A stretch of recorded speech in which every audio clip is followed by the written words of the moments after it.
புரட்டாசி first சனிக்கிழமை இது. என் husband வந்து காலையிலேயே ஆஃபீஸ் போகணுன்னு சொன்னதுனால, நேத்து காசளிக்கீரை ஃப்ரெஷ்ஷாக கிடச்சிதுன்னு சொல்லி வாங்கிட்டு வந்திருந்தாங்க. அத காலையிலேயே கடைஞ்சி கொடுக்க சொன்னாங்க. சரி அவர் ஆஃபீஸ் சென்ட் பண்ணதுக்கப்புறமா சாமி கும்பிடலான்னு சொல்லி பிளான் பண்ணி வச்சுருந்தேன்.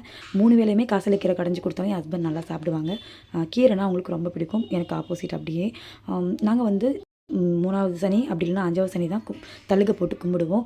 பட் எல்லா சனிக்கிழமையும் என்னால் என்ன முடியுதோ அந்த பிரசாதம் வச்சு கண்டிப்பாக சாமி கும்பிட்டுருவேன். குழந்தைங்களுக்கு நாமம் போட்டு விட்டுட்டு இன்றைக்கி சிம்பிளாக ஒரு பாயாசம் மட்டும் பண்ணி சாமி கும்பிடலான்னு பிளான் பண்ணியிருந்தோம். என்னோடய அம்மா வீட்டில் வந்து இந்த புரட்டாசி கும்பிட்ற பழக்கம்லாம் கிடையாது. பட் மாமியார்கிட்ட கேட்டு கேட்டு கொஞ்சம் கொஞ்சமாக கற்றுக்கிட்டேன். என்னால் முடியாது, பண்ண முடியாது, பழக்கம் இல்லை அப்படின்னு சொல்லி அவங்க கூட போய் நம்ம ஆர்கியூ பண்ணுறத விட்டுட்டு நம்மளால் முடிஞ்சது சாமிக்கு தானே செய்கிறோம் அப்படின்றதுக்காக கொஞ்சம் கொஞ்சமாக நான் கேட்டு எல்லாத்தையுமே பண்ண ஆரம்பிச்சிட்டேன்.